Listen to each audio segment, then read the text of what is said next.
जय श्री राधे, जय श्री कृष्ण। मंदिर श्री बंसी वाले महात्मा यूट्यूब चैनल अम्बाला शहर की ओर से हम आप सबका हार्दिक अभिनंदन करते हैं। जैसा कि आप सभी जानते हैं कि आजकल पुरुषोत्तम मास का पावन महीना चल रहा है और इस पुरुषोत्तम मास में किए गए धर्म कर्म का, भगवान की कथा सत्संग का, श्रीमद् भगवद गीता के पाठ का, श्रीमद् भागवत महापुराण के पाठ का, भगवान के संकीर्तन का और भी सभी धर्म कर्मों का हमें 10 गुना ज्यादा पुण्य मिलता है। तो हम आज आपको सुनाने जा रहे हैं श्रीमद् भगवद गीता के 9वें अध्याय का हिंदी अनुवाद। आप इसको ध्यान से सुनिए, क्योंकि श्रीमद् भगवद गीता का पाठ करना या सुनना सभी कल्याण करने वाले हैं और इससे भगवान श्री कृष्ण जी की हम पर अनंत कृपा होती है। आप सब पर भगवान श्री कृष्ण जी की अनंत कृपा होगी अगर आप इसको ध्यान से सुनेंगे। इसका पाठ भी अगर आप करते हैं घर पर तो भी भगवान की कृपा आप पर बनी रहेगी, आपको 10 गुना ज्यादा पुण्य मिलेगा।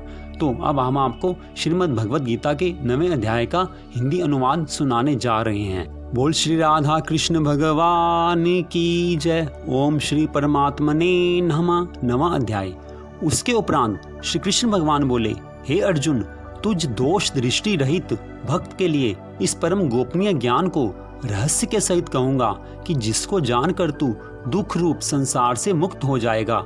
यह ज्ञान सब विद्याओं का राजा तथा सब गोपनियों का भी राजा एवं अति पवित्र, उत्तम, प्रत्यक्ष फल वाला और धर्मयुक्त है। साधन करने को बड़ा सुगम और अविनाशी है। हे परंतप, इस तत्व ज्ञान रूप धर्म में श्रद्धा रहित पुरुष मेरे को न प्राप्त होकर मृत्यु रूप संसार चक्र में भ्रमण करते हैं। हे अर्जुन, मुझ सच्चिदानंद घन परमात्मा में यह सब जगत जल से बर्फ के सदृश परिपूर्ण है और सब भूत मेरे अंतर्गत संकल्प के आधार स्थित हैं। इसलिए वास्तव में मैं उनमें स्थित नहीं हूँ और वे सब भूत मेरे में स्थित नहीं हैं, किंतु मेरी योग माया और प्रभाव को देख कि भूतों का धारण पोषण करने वाला और भूतों को उत्पन्न करने वाला भी मेरा आत्मा वास्तव में भूतों में स्थित नहीं है। क्योंकि जैसे आकाश से उत्पन्न हुआ सर्वत्र विचरने वाला महान वायु सदा ही आकाश में स्थित है, वैसे ही मेरे संकल्प द्वारा उत्पत्ति वाला होने से संपूर्ण भूत मेरे में स्थित हैं। ऐसे जान, हे अर्जुन, कल्प के अंत में सब भूत मेरी प्रकृति को प्राप्त होते हैं, अर्थात मेरी प्रकृति में लय होते हैं और कल्प के आदि में उनको मैं फिर रचता हूँ। कैसे कि अपनी त्रिगुणमयी माया को अंगीकार करके स्वभाव के वश परतंत्र हुए इस संपूर्ण भूत समुदाय को बारंबार उनके कर्मों के अनुसार रचता हूँ। हे अर्जुन, उन कर्मों में आसक्ति रहित और उदासीन के सदृश स्थित हुए मुझ परमात्मा को वे कर्म नहीं बांधते हैं। हे अर्जुन, मुझ अधिष्ठाता के सकाश से यह मेरी माया चराचर सर्व जगत को रचती है और इस ऊपर कहे हुए हेतु से ही यह संसार आवागमन रूप चक्र में घूमता है। ऐसा होने पर भी संपूर्ण भूतों के महान ईश्वर रूप मेरे परम भाव को न जानने वाले मूढ़ लोग मनुष्य का शरीर धारण करने वाले मुझ परमात्मा को तुच्छ समझते हैं, अर्थात अपनी योग माया से संसार के उद्धार के लिए मनुष्य रूप में विचरते हुए को साधारण मनुष्य मानते हैं, जो कि वृथा आशा, वृथा कर्म और वृथा ज्ञान वाले अज्ञानी जन राक्षसों के और असुरों के जैसे मोहित करने वाले तामसी स्वभाव को ही धारण किए हुए हैं। परंतु हे कुंती पुत्र, दैवी प्रकृति के आश्रित हुए जो महात्मा जन हैं, वे तो मेरे को सब भूतों का सनातन कारण और नाश रहित अक्षर स्वरूप जानकर अनन्य मन से युक्त हुए निरंतर भजते हैं। वे दृढ़ निश्चय वाले भक्त जन निरंतर मेरे नाम और गुणों का कीर्तन करते हुए तथा मेरी प्राप्ति के लिए यत्न करते हुए और मेरे को बारंबार प्रणाम करते हुए सदा मेरे ध्यान में युक्त हुए अनन्य भक्ति से मुझे उपासते हैं। उनमें कोई तो मुझ विराट स्वरूप परमात्मा को ज्ञान यज्ञ के द्वारा पूजन करते हुए एकत्व भाव से, अर्थात जो कुछ है सब वासुदेव ही है, इस भाव से मुझे उपासते हैं और दूसरे पृथक्त्व भाव से, अर्थात स्वामी सेवक भाव से और कोई बहुत प्रकार से भी मुझे उपासते हैं। क्योंकि क्रतु अर्थात श्रोत कर्म मैं हूँ, यज्ञ अर्थात पंच महायज्ञ आदि स्मार्थ कर्म मैं हूँ, स्वधा अर्थात पितरों के निमित्त दिया जाने वाला अन्न मैं हूँ, औषधि अर्थात सब वनस्पतियाँ मैं हूँ, एवं मंत्र मैं हूँ, घृत मैं हूँ, अग्नि मैं हूँ और हवन रूप क्रिया भी मैं ही हूँ। हे अर्जुन, मैं ही इस संपूर्ण जगत का धाता अर्थात धारण पोषण करने वाला एवं कर्मों के फल को देने वाला तथा पिता माता और पितामह हूँ और जानने योग्य पवित्र ओंकार तथा ऋग्वेद सामवेद और यजुर्वेद भी मैं ही हूँ। हे अर्जुन, प्राप्त होने योग्य तथा भरण पोषण करने वाला, सबका स्वामी, शुभाशुभ का देखने वाला, सबका वास स्थान और शरण लेने योग्य तथा प्रति उपकार न चाहकर हित करने वाला और उत्पत्ति प्रलय रूप तथा सबका आधार निधान और अविनाशी कारण भी मैं ही हूँ। मैं हूँ सूर्य रूप हुआ तपता हूँ तथा वर्षा को आकर्षण करता हूँ और वर्षाता हूँ।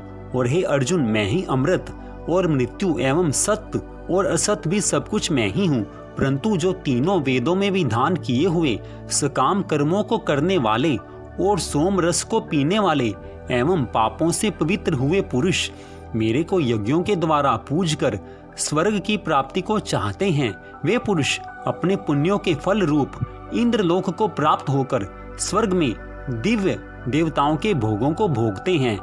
वे उस विशाल स्वर्ग लोक को भोग कर पुण्य क्षीण होने पर मृत्यु लोक को प्राप्त होते हैं। इस प्रकार स्वर्ग के साधन रूप तीनों वेदों में कहे हुए सकाम कर्म के शरण हुए और भोगों की कामना वाले पुरुष बारंबार जाने आने को प्राप्त होते हैं, अर्थात पुण्य के प्रभाव से स्वर्ग में जाते हैं और पुण्य क्षीण होने से मृत्यु लोक में आते हैं।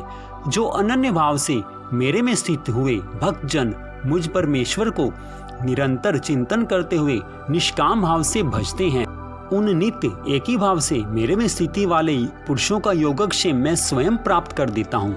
हे अर्जुन, यद्यपि श्रद्धा से युक्त हुए जो सकामी भक्त दूसरे देवताओं को पूजते हैं वे भी मेरे को ही पूजते हैं, किंतु उनका वह पूजना अविधि पूर्वक है अर्थात अज्ञान पूर्वक है, क्योंकि संपूर्ण यज्ञों का भोक्ता और स्वामी भी मैं ही हूँ।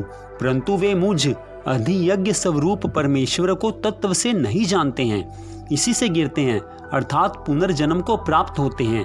कारण यह नियम है कि देवताओं को पूजने वाले देवताओं को प्राप्त होते हैं, पितरों को पूजने वाले पितरों को प्राप्त होते हैं, भूतों को पूजने वाले भूतों को प्राप्त होते हैं और मेरे भक्त मेरे को ही प्राप्त होते हैं। इसलिए मेरे भक्तों का पुनर्जन्म नहीं होता। हे अर्जुन, मेरे पूजन में यह सुगमता भी है कि पत्र पुष्प फल जल इत्यादि जो कोई भक्त मेरे लिए प्रेम से अर्पण करता है, उस शुद्ध बुद्धि निष्काम प्रेमी भक्त का प्रेम पूर्वक अर्पण किया हुआ वह पत्र पुष्पादिक मैं सगुण रूप से प्रकट होकर प्रीति सहित खाता हूँ। इसलिए हे अर्जुन, तू जो कुछ कर्म करता है, जो कुछ खाता है, जो कुछ हवन करता है, जो कुछ दान देता है, जो कुछ स्वधर्म स्वरूप तप करता है, वह सब मेरे अर्पण कर। इस प्रकार कर्मों के मेरे अर्पण करने रूप संन्यास योग से युक्त हुए मन वाला तू शुभाशुभ फल रूप कर्म बंधन से मुक्त हो जाएगा और उनसे मुक्त हुआ मेरे को ही प्राप्त होवेगा। यद्यपि मैं सब भूतों में समभाव से व्यापक हूँ, न कोई मेरा अप्रिय है और न प्रिय है, परंतु जो भक्त मेरे को प्रेम से भजते हैं वे मेरे में और मैं भी उनमें प्रत्यक्ष प्रकट हूँ। मेरी भक्ति का और भी प्रभाव सुन। यदि कोई अतिशय दुराचारी भी अनन्य भाव से मेरा भक्त हुआ मेरे को निरंतर भजता है, वह साधु ही मानने योग्य है, क्योंकि वह यथार्थ निश्चय वाला है, अर्थात उसने भली प्रकार यह निश्चय कर लिया है कि परमेश्वर के भजन के समान अन्य कुछ भी नहीं है। इसलिए वह शीघ्र ही धर्मात्मा हो जाता है और सदा रहने वाली परम शांति को प्राप्त होता है। हे अर्जुन, तू निश्चय पूर्वक सत्य जान कि मेरा भक्त कभी नष्ट नहीं होता, क्योंकि हे अर्जुन, स्त्री वैश्य और शूद्रादिक तथा पाप योनि वाले भी जो कोई होवें वे भी मेरे शरण होकर तो परम गति को ही प्राप्त होते हैं। फिर क्या कहना है कि पुण्यशील ब्राह्मण जन तथा राजऋषि भक्त जन परम गति को प्राप्त होते हैं। इसलिए तू सुख रहित और क्षण भंगुर इस मनुष्य शरीर को प्राप्त होकर निरंतर मेरा ही भजन कर, अर्थात मनुष्य शरीर बड़ा दुर्लभ है परंतु है नाशवान और सुख रहित। इसलिए काल का भरोसा न करके तथा अज्ञान से सुख रूप भासने वाले विषय भोगों में न फंसकर निरंतर मेरा ही भजन कर।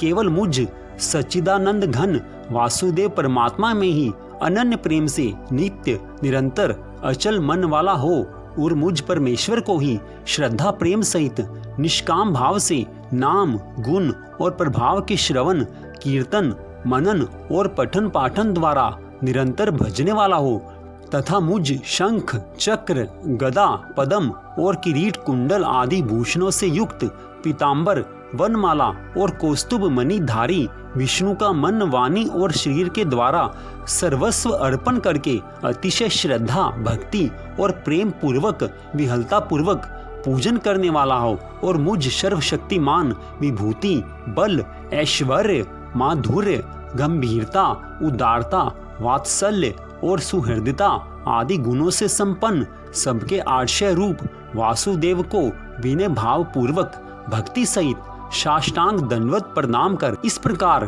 मेरे शरण हुआ तू आत्मा को मेरे में एक ही भाव करके मेरे को ही प्राप्त होवेगा। इति श्रीमद् भगवद गीता रूपी उपनिषद एवं ब्रह्म विद्या तथा योग शास्त्र विषयक श्री कृष्ण और अर्जुन के संवाद में राज विद्या राज गुहा योग नामक 9वां अध्याय। तो इस प्रकार श्रीमद् भगवद गीता के 9वें अध्याय का हिंदी अनुवाद आपने सुना। यह सारी कथा आप मंदिर श्री बंसी वाले महात्मा यूट्यूब चैनल अंबाला शहर की ओर से सुन रहे थे। आप सब पर भगवान श्री राधा कृष्ण जी की कृपा सदा सर्वदा बनी रहे, इसी मंगल कामना के साथ जय श्री राधे जय श्री कृष्ण।